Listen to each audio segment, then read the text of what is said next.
Como le comentábamos al inicio, alrededor del mediodía estaban sucediendo varias cosas al mismo tiempo. Por un lado, la sesión del Senado, donde se espera se aprueben comisiones esta iniciativa, reforma constitucional al artículo 107. Por otro, la sesión del Tribunal Electoral, que acabamos de platicar, de esta luz verde al INE para que continúe con la organización de la elección de personas juzgadoras. Y por otro lado, la sesión de la Suprema Corte, de la primera sala de la Suprema Corte de Justicia de la Nación. Este día definió esta primera sala el futuro de Mario Aburto, sentenciado a 45 años de prisión por el homicidio de Luis Donaldo Colosio, candidato del PRI a la presidencia de la República. La resolución es que Mario Aburto se queda en prisión. La primera sala de la Corte votó 3-2 que Mario Aburto siga en prisión y no recupere su libertad. Con esta definición se repondrá el procedimiento porque el caso está lleno de irregularidades y, de acuerdo con lo que dice el proyecto que se aprobó, no debió ser juzgado en el ámbito federal, sino en el local, además de que fue víctima de tortura. La Corte le dio la razón a la Fiscalía General de la República, que impugnó el amparo que le fue concedido a Aburto, y el caso será devuelto al Tribunal Colegiado del Estado de México. Además, en la reposición del caso, la familia de Aburto será escuchada durante el juicio. De acuerdo con la ministra Ríos Farjat, que se reponga el caso, todo este proceso en contra de Mario Aburto alarga el asunto y provoca revictimización en su contra. El voto definitivo para que esto sucediera fue de la ministra Lenia Batres. Allí en la primera sala estaban entre dos opciones: esta reposición del proceso u otorgarle la libertad, y no como tal otorgarle la libertad de que fuera inocente.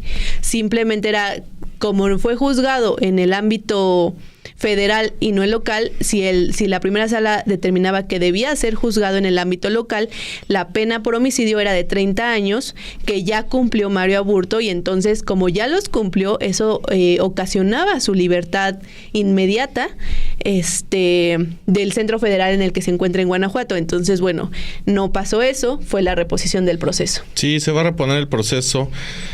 Veremos qué pasa. Durante mucho tiempo, 30 años, ya de 30 años de 1994, durante mucho tiempo se pensó que Mario Aburto era el único tirador del magnicidio de Colosio, en ese momento candidato del PRI a la presidencia, que en esas épocas ser candidato del PRI era prácticamente ser el presidente en espera. Entonces, pero en los últimos tiempos, y a partir también de lo que dijo la secretaria de Gobernación Rosa Isela Rodríguez el otro día, después de que condenaran a Genaro García Luna en Estados Unidos por narcotráfico. Recuerde que García Luna fue el secretario de Seguridad de Felipe Calderón. Rosa Isela dijo, la secretaria, que García Luna había protegido y había evitado que un segundo tirador, en el caso Colosio, fuera juzgado, fuera encontrado, fuera detenido.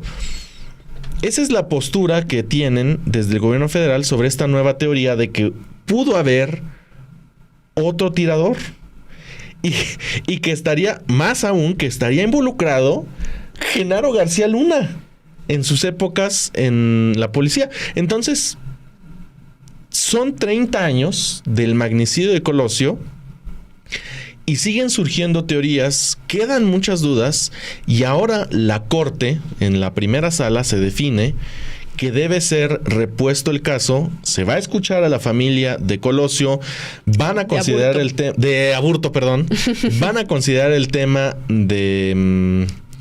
de todo esto que decíamos de que se juzgó en el ámbito federal cuando debía haber sido juzgado en el ámbito local. Van a tomar en cuenta, asumo, también la denuncia de Aburto de que fue torturado durante su captura, que era algo común también. Recuerdas que con el caso de Ayotzinapa a muchos de los detenidos los torturaron y por eso sus declaraciones no son válidas. Entonces veremos qué es lo que pasa con este caso, que 30 años después sigue siendo y siguen saliendo nuevas noticias sobre él. Sí, justo hace más o menos un mes ya lo había retomado el tema la segunda sala, sí, pero lo pasaron a la primera porque en esa ocasión hubo un empate, 2 votos a favor de que se 2 votos para la reposición del proceso y 2 votos para que Mario Aburto recuperara su libertad, que como le menciono no es como tal la inocencia de Mario Aburto, sino que si hubiera sido condenado bajo el ámbito local, ya habría cumplido los 30 años de prisión y por lo tanto eso ocasionaba su libertad inmediata. Pasó a esta primera sala y el voto decisivo fue el de la ministra Lenia Batres. Entonces, pues ahí votaron para que Mario Aburto permanezca en prisión un tiempo más, de aquí a lo que se repone pues todo el procedimiento. Largo, yo creo, ¿no? Va a estar largo porque, si usted recordará, con la reforma de 2011, la situación del proceso penal, de los juicios, cambió. El juicio oral, todas estas etapas de las audiencias. Antes, en el sistema anterior, todavía era aún más largo, fue bajo el cual se le juzgó a Mario Aburto. Entonces, hay que ver cómo avanza todo este proceso, pero bueno, ya cumplió con la pena local Mario Aburto, y aparte, como todas estas irregularidades que se deben de tomar en cuenta, precisamente, que en muchos casos, como mencionabas, como un ejemplo, el caso Ayotzinapa, por la cuestión de la tortura, es que ya se invalidan declaraciones, y bueno, Mario Aburto es lo que denunció.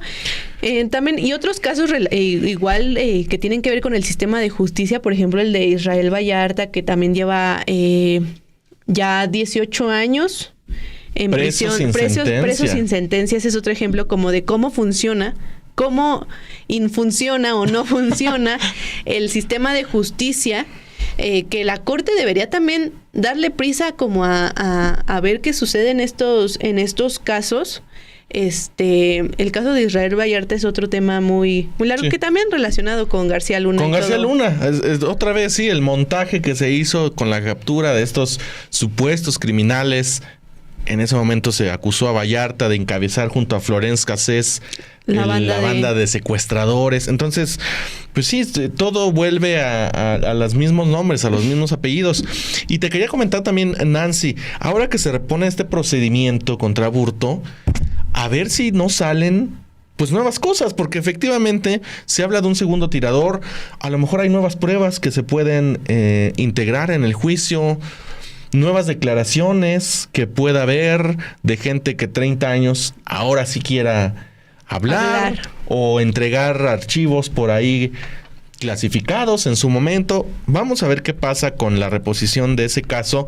Vamos a estar también muy atentos con el caso Aburto, con el caso Vallarta también, que le hemos dado seguido aquí en Sin Embargo al Aire, en Sin Embargo MX.